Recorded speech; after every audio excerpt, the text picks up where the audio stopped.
ఏంటి వదినా సంగతులు? అబ్బాయి పెళ్లి సంబంధాల వేట ఎక్కడ దాకా వచ్చింది? ఎవరన్నా దొరికారా? ఎక్కడొదినా మన రేంజ్ కి ఒక్కళ్ళు కూడా దొరకట్లేదు. ఎంత తగ్గి వెతుకుతున్నా ఎవ్వరు నచ్చట్లేదు. అసలు ఈ కాలం అమ్మాయిలు వాళ్ళ కోరికలు మామూలుగా ఉన్నాయా? తట్టుకోలేకపోతున్నాం అనుకో. అయ్యో అవునా? ఇంతకీ నీకు ఎలాంటి అమ్మాయి కావాలనుకుంటున్నావు? అమ్మాయి బాగా చదువుకుని ఉండాలని చెప్పా. అందులో తప్పే ఉంది. అమ్మాయి బాగా చదువుకుంటే ఉద్యోగం చేసి తన కాళ్ళ మీద తను నిలబడొచ్చు కదా.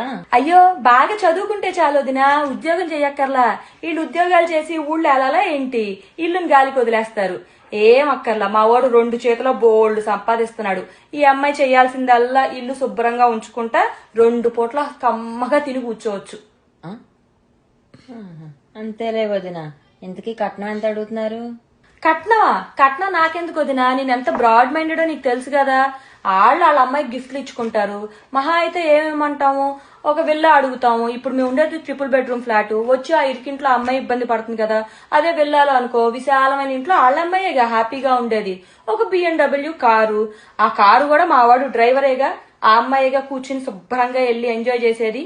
నా కోసం అడుగుతున్నాను. కాకపోతే ఆ 2 మా అబ్బాయి పేరు మీద పెడితే రేపు మళ్ళీ చిన్న చిత్తకాట్లకి వెళ్ళి అలుమోని గిలుమోని అంటే మళ్ళీ మన దగ్గర డబ్బులు దొబ్బుతారు కదా.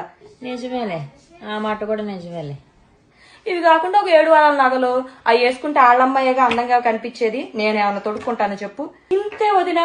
ఇంత చిన్న చిన్న కోరికలు కోరుతున్నా వీటికి కూడా చచ్చిపోతున్నారు అనుకో. అసలు మన రోజుల్లో ఎలా ఉండేది? నేనైతే మా నాన్న ఇదిగో ఈ అబ్బాయిని చేసుకో అంటే తలొంచుకుని తాళి కట్టించుకున్నా. ఇప్పుడు అమ్మాయిలు చూడు ఎలా ఉన్నారో. నీకెవరన్నా తెలిసిన మంచి అమ్మాయి ఉంటో చెప్పు, మా అబ్బాయికి చూడు. చెప్తా వదినా, తప్పకుండా. నేను వెళ్ళొస్తానే.